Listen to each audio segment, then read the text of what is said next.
Hi, Steve Gordon here, your friendly neighborhood San Ynez carpet repair expert. And if you need your carpet fixed and you've been searching the internet for some sort of a solution, well, I think you've come to the right place. I made this video to answer all your questions all about carpet repair. Now, if you need more help after you've watched my recording, feel free to give us a call here at the office. We're thrilled to take your call, answer all your questions, and then come out and fix your carpet if that's the best thing for you. So again, I'm Steve Gordon. I hope to hear from you soon.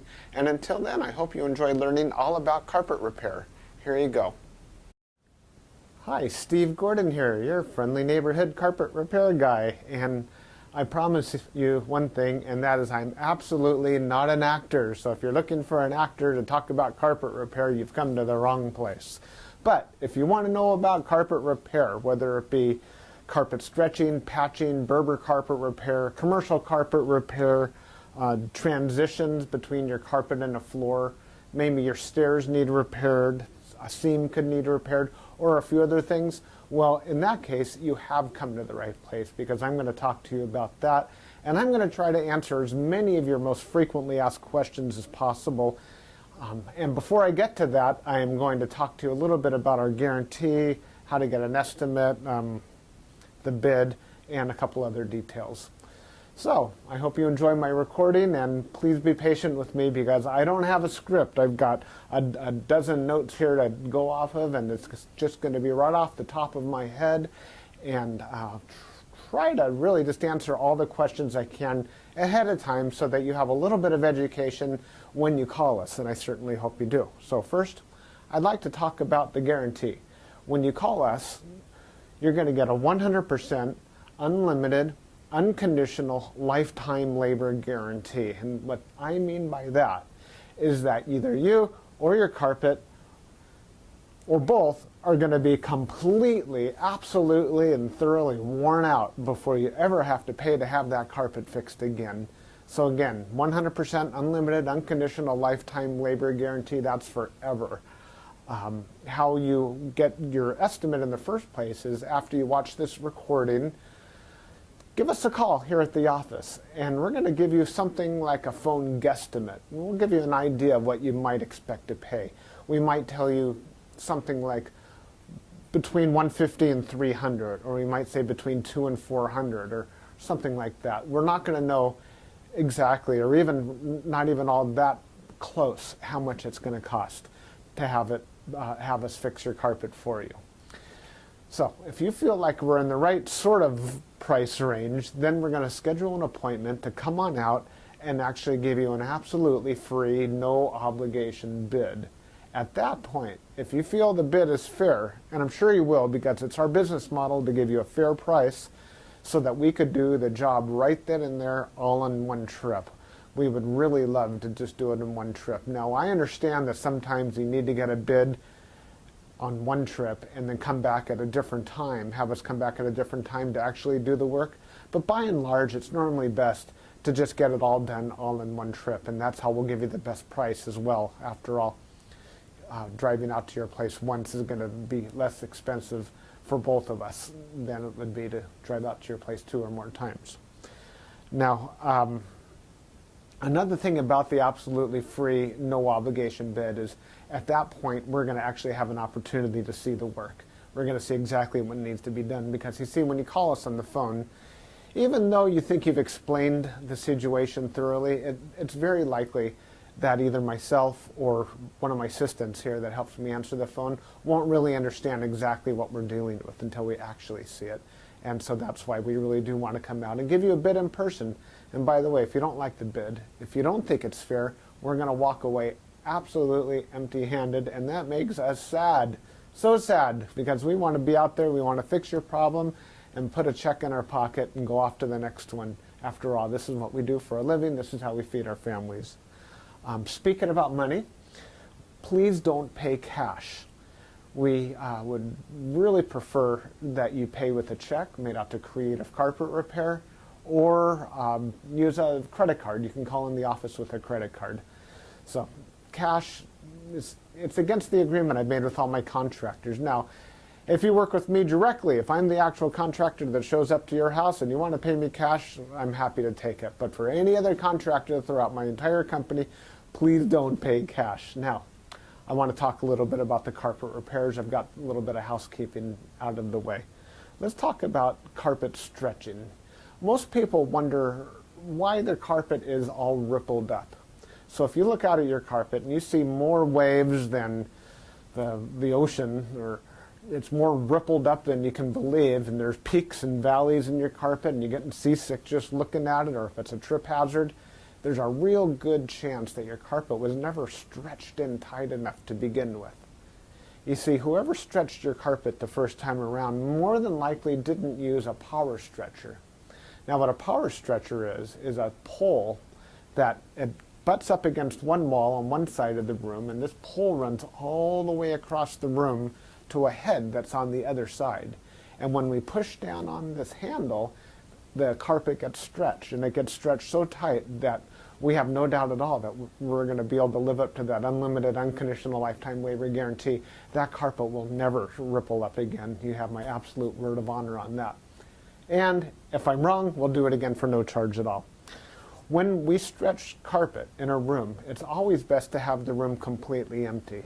We can empty the furniture out of the room for you if that's what you need, but more often than not, the customer will want to get as much as possible out of the way. Now, don't strain yourself. Don't go moving a giant king-size bed or a dresser that weighs, more than 10 elephants. That's not cool. We have special tools. We have these sliders that we can put underneath the legs of the furniture. So even if your dresser weighs a couple hundred pounds and is harder than heck to move, we get those sliders underneath there and we can move that stuff around if that's what we need to do. So don't strain yourself moving the furniture. Also, if you have a king-size bed and it's just completely unreasonable for whatever reason to move that bed, quite often we could stretch the carpet in that room without moving the bed. It's a lot more work. Those poles that I spoke about, they go actually underneath the bed, so we stretch the carpet right underneath the bed to the other wall. And it's a lot harder. It takes us a lot more time and effort, but it can be done. So that's a little bit about carpet stretching. We use a power stretcher. We don't just kick it in with our little Susie Homemaker little knee kicker, and it leaves a little bit of extra carpet at the end. We cut off that excess, and you'll see how much carpet we cut off when we're done.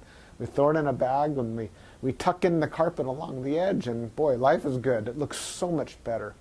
One thing that you might be aware of when we finish, though, is if you had large ripples, the carpet could be soiled along the top ridge of those ripples more than at the valleys, and that makes sense. Where you're walking, that's where it's going to get more dirt. So after you stretch the carpet, is a real good time to have the carpet cleaned. Also, the carpet's out of the room, and the furniture is out of the room, and it's just a great time to clean the carpet. It looks a lot better at that point. Mind you, like I said, this is unscripted, so I'm just going to talk to you about carpet repair. Now let's talk about Berber carpet repair for a minute. Berber carpet repair has rows. Well, Berber carpet has rows. And actually the word Berber carpet, or the name Berber, it isn't exactly accurate. Berber carpet actually comes from a place out in the Middle East, country or countryside, where the area is called Berber. The Berber people or something like that. Anyhow, it's a very expensive rug, Berber rug. That's the actual meaning of the word Berber rug. The Berber carpets that we find today are very similar. There's loops and there's rows, and if you pull on one of those loops, or rows becomes unglued somehow, it could make a run, what we call a Berber run. So when you pull on that thread, it's like it's unzipping right in front of you. It's like, oh my gosh, what has happened? I've got this zipper run going all the way across the room. Now your higher end Berber carpet, that doesn't likely happen. It almost never does. But the lower end, middle of the road and lower end Berber carpet runs all the time. So when we fix a Berber carpet, what we're going to want to do is take out the bad area and patch a new piece in there. Sometimes we could actually weave a little bit of some new loops right into the place where that carpet has come unfurled. But more than likely, we're going to want to put in a Berber patch in that area. One reason that Berber comes apart at the seams is because the carpet was never sealed at the seams well enough to begin with. Your carpet installer that originally installed that carpet was supposed to use a latex sealer or even a glue gun or something to seal the edges of the carpet. Now, if they don't seal the edges of the carpet, that's one reason that Berber carpet is going to unfurl like crazy. So when we put in a patch or fix a Berber carpet, that area gets sealed. Now, we give the unlimited, unconditional lifetime waiver guarantee on Berber carpet as well. But mind you, just because, let's say you have a 12-foot seam and we fix 3 feet of it, that's the part that we guarantee. The rest of the seam we're not going to touch. And you may have a problem with that in the future. And that's certainly not our business to cover something we've never actually worked on before. Now, after Berber carpet patching, I'll just talk about carpet patching in general. And this includes the Berber. When you call us to have your carpet patched, the first thing that we're going to ask you is if you have any extra carpet to do the patch with. If the answer is yes, well, we're golden. We're ready to do the job. If you say no, you don't have any extra carpet to do the patch with, we'll ask, well, can we take the carpet from a closet or maybe even from underneath a piece of furniture?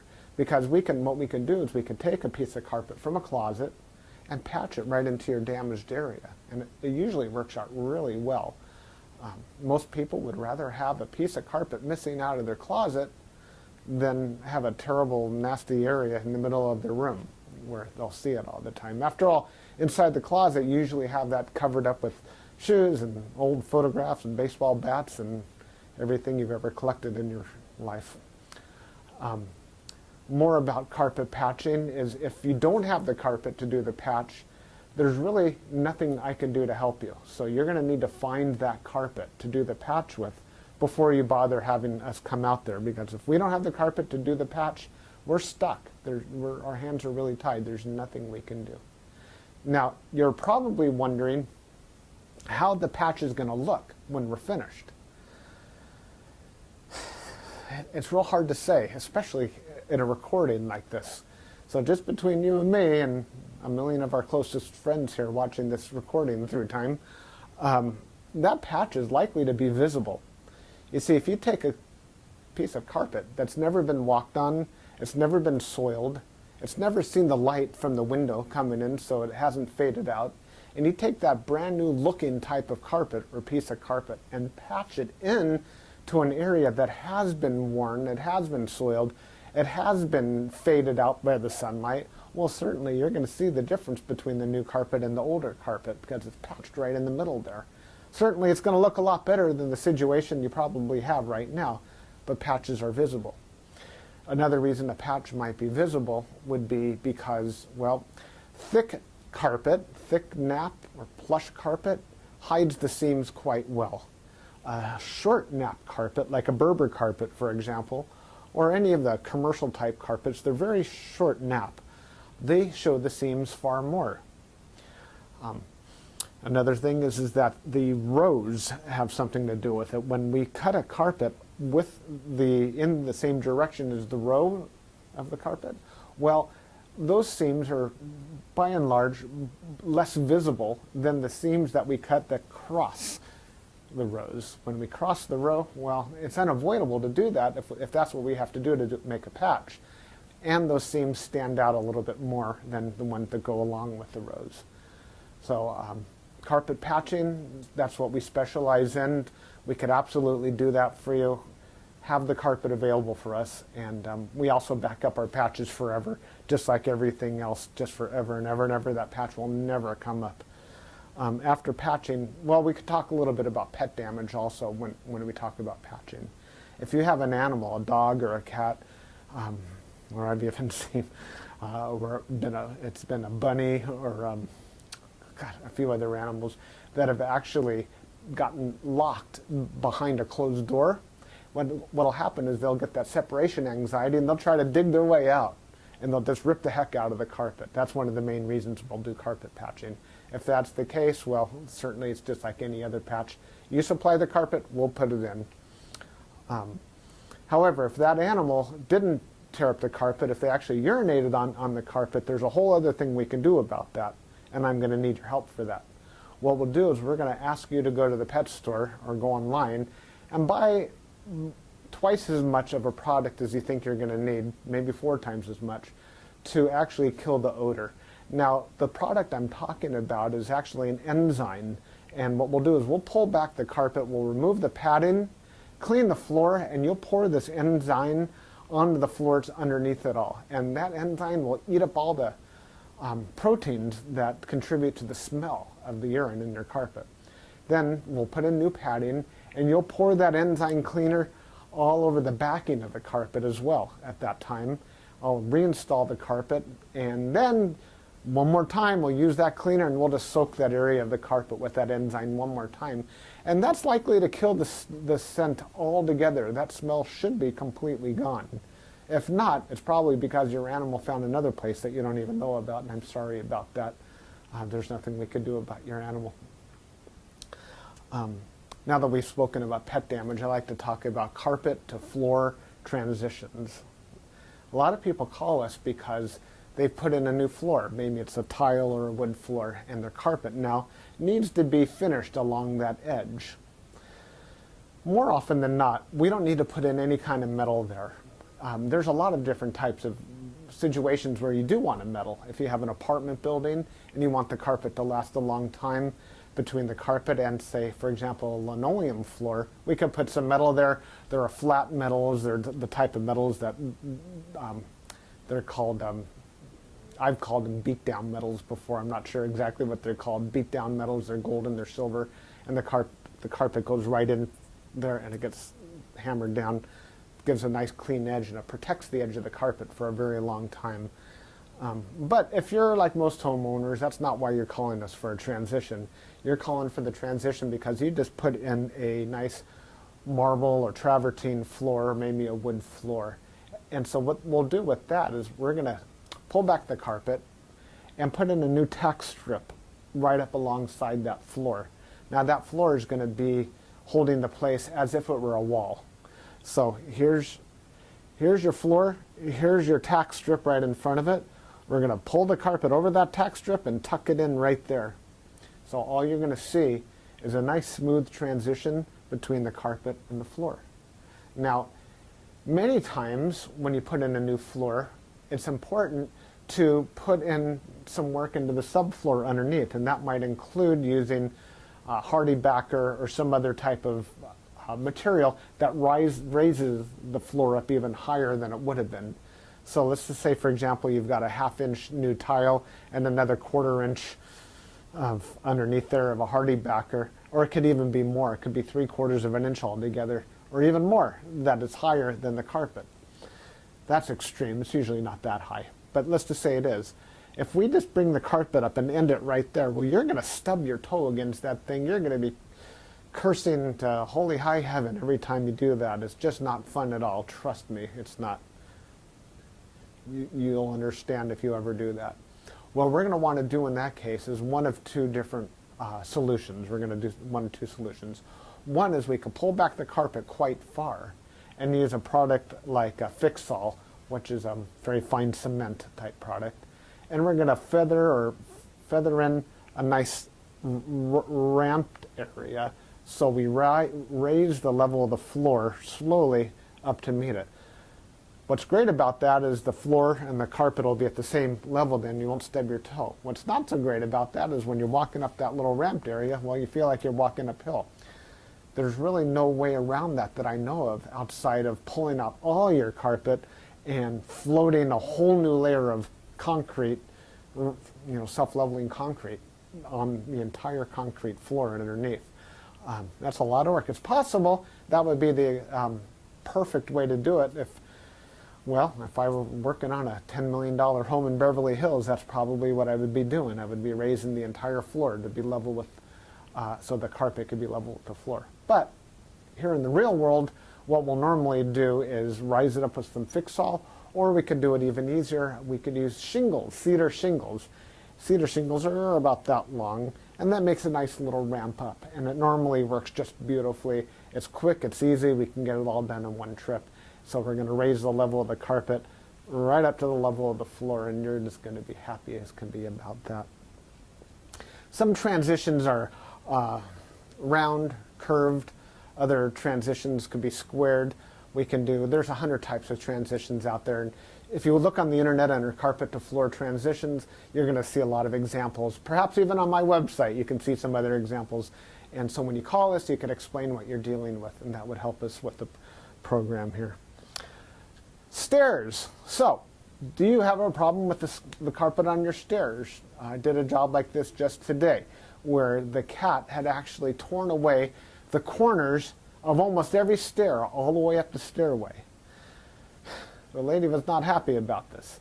My solution to this was that, well, first of all, I asked her, do you have any extra carpet? And the answer was yes. You can take the carpet out of a closet. And I told her, well, you're going to have carpet missing out of a closet. And she said, well, that's fine. You can put this carpet in the closet. So she had something that didn't match at all. And she didn't mind because, well, she just didn't care that the carpet in the closet didn't match halfway through. So I took the carpet out of the closet, and the first thing I did is I completely replaced the first two stairs, because after all, the first stair or two wears out faster than everything else anyhow, and those first two stairs were pretty trashed.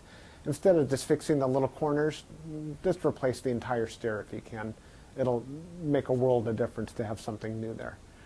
With all the rest of the stairs, I just did these little bitty patches all the way up one side and all the way down the other, and it was just beautiful. I think it gave her probably another 10 years of life to her carpet to fix those stairs. Another thing you could do with stairs, what some of my customers have done, and I love this idea, is replace the entire stairway by, well, let me back up a little bit. Let's just say you have a 3 or 4 bedroom house, and it's the same carpet throughout the entire house, and your stairway is pretty much in the middle of it all. And if you replace the carpet on your stairs, well, it's going to be a slightly different color than the rest of your carpet, and that's going to look low class, and we don't like that, do we? No, we don't.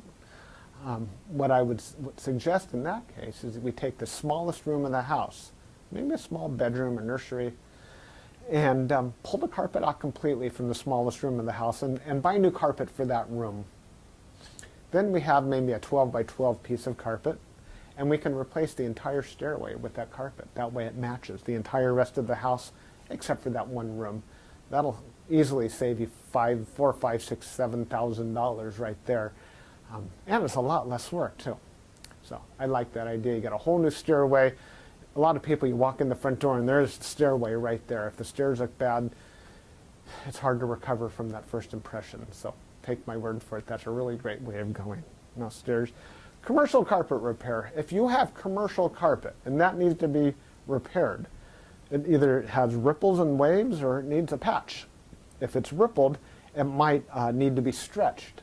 We've already talked about carpet stretching. On the other hand, it might have a different issue. It could be your commercial carpet was glued down to concrete to begin with. If that's the case, what we do is we actually take a knife and we just cut right down the middle of those ripples, cut right down those bubbles, and we will re-glue the carpet right underneath there and smush it all down, and believe it or not, those bubbles are going to be completely gone.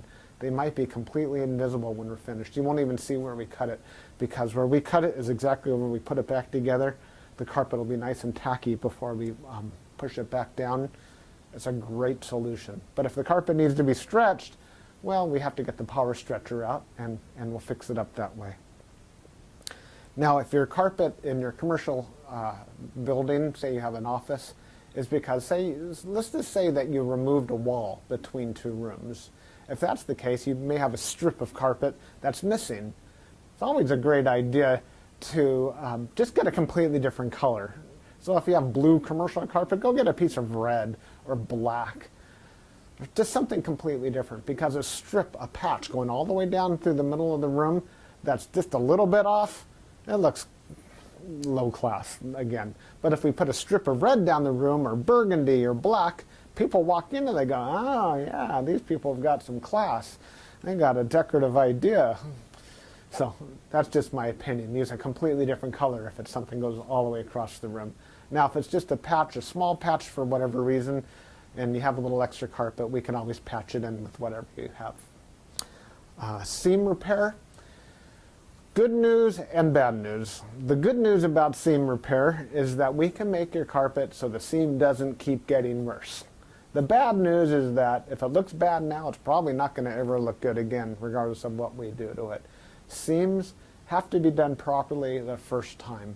You see, when we seam a carpet together before it's installed, we'll use a straight edge and we'll cut down both sides of the carpet, and then we're going to seal the carpet on both edges, and then we're going to seam it together, and it'll be perfect. When it's completely cooled down, then we stretch it in. If we go back and try to open up the seam and cut that carpet off and try to bring it together, the chances of it ever looking better are right around 0. So I'm sorry to tell you that your seam repair, we can make it possibly look a little bit better, we can make it stop getting worse, we can make it not be a trip hazard any longer, but don't have your expectations too high when it comes to seam repair. The last thing I want to talk about is flood damage. Now, if you're watching this right now and you've got a flooded out carpet, you are in a world of hurt, and I'm sorry. The first thing I would do if I were you is probably have about 3 fingers of scotch. And then I would go ahead and get an extractor, like a hot water extractor. You can rent them at the just about any rental yard, and just start extracting all the water. Pull back the carpet, get rid of all the padding that's underneath your carpet. Rent a couple of blowers, or as many blowers as you need, and these things, they kind of look like a snail. As a matter of fact, that's their nickname in the field. We call them a snail. And they're shaped like that, and boy do they ever blow. And you can blow dry the whole underneath of your carpet. Set it up and get the carpet completely dry. At that stage, that's when you call us, and we can supply new padding, put a new pad, reinstall your carpet, clean the carpet for you if you're in an area that we do carpet cleaning, and life is good. You can put your furniture back and you'll be happy again. You don't have to do it yourself. If you want to call a company, even ours, depending on your area, can do that extraction for you as well. Now, if it's really flooded, I mean, seriously, like you're ankle deep in water, don't even bother. It's beyond almost everybody's ability. That means that your baseboards are all going to be all wet. A professional company will come in, remove your baseboards, and we don't do that ourselves. They'll remove your baseboards, they'll drill holes in the wall, attach blowers to your walls, and blow dry the entire area, inside the walls and out, the carpet, the floor, the whole shebang. And then we can come in and put the carpet back down at that point. So I hope that I've answered your questions. If you have any additional questions, now that you've heard me talk for the last I don't know how long, feel free to call me here at the office. I would be just tickled pink to hear from you. If I'm not here, one of my assistants, whoever answers the phone, will be well trained and will be able to answer any questions that you have about carpet repair. And then at that point, we'll be absolutely positively honored if you would have us just come on out to your place and fix your carpet for you. And that's all I have to say. Again, I'm Steve Gordon, and I promised I wasn't an actor, and by now you believe it. I'm a carpet repair guy, and I'll be looking forward to hearing from you, so please call me. Thanks. Bye-bye.